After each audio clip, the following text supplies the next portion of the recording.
ଶ୍ୱଶୁର ଉପରେ ଜଇଁକି ଚର୍ଚ୍ଚା। ଏ ଚାଲ ଖାଇବ ଚାଲ ଭାତ। ରୋଷେଇ କଣ ହେଇଛି? ରୋଷେଇ ମୁଁ ଜାଣିଛି କି ମୋ ବାପ ଘରେ ମୋ ମା ସବୁ ରୋଷେଇବାସ କରୁଛି। ହଁ ହଁ ଏଟା ତ ଆମେ ଜାଣିଛୁ। ଏ ତମମାନଙ୍କର କଟିଂ ଏଇଟା। ଶାଶୁ ଘରେ ତମେ ହାତେ ଉଢୁଣା ଦେଇକିନି ବୁଲିବ, କିନ୍ତୁ ବାପ ଘର ଏରୁଣ୍ଡି ଡେଉଁ ଡେଉଁ କିନ୍ତୁ ତମର ଡ୍ରେସ କେତେବେଳେ ଆଉ ଶାଢୀ ଦେଖିବା ପାଇଁ ଇଚ୍ଛା ନାହିଁ। ତମର କାମ କଲ ବେଡି ବସ୍ତାନି ବାନ୍ଧିଲା ଆମ ଘରକୁ ଯିବା। କେତେ ଏମିତି ହଉଛ?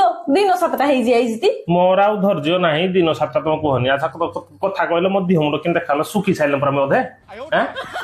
ମୁଁ କଣ କହିବି? ଆଇଲା ଦିନ ମଟନ କଲେ ଠିକ ଅଛି, ଜଇଁପୁଅ ଆଇକି ମଟନ କଲେ। ତାପର ଦିନ ଗୁରୁବାର ପଇଲା ସାଧା ଠିକ ଅଛି, କିଛି ନକର ମୋର କିଛି କହିବାର ନାହିଁ। ତାପର ଦିନ ଚିକେନ, ଶୁକ୍ରବାର ଦିନ ଶନିବାର ଛାଡିଦେଲେ ସାଧା, ରବିବାର ଦିନ ଅଣ୍ଡା। ମାନେ ଧୀରେ ଧୀରେ ଲେବୁଲ ଖସି ଆଇଲା। ଆଜିକି 4 ଦିନ ହେଲା ଖାଲି ଡାଲି ଭାତ ଖାଲି ଡାଲି ଭାତ। ଆଜି ମୁଁ ଦେଖିଛି ପୁରା ତମ ମା ଆଳୁ ଚିକୁଥିଲେ, ଆଳୁ ଝୋଳ କରିଛି।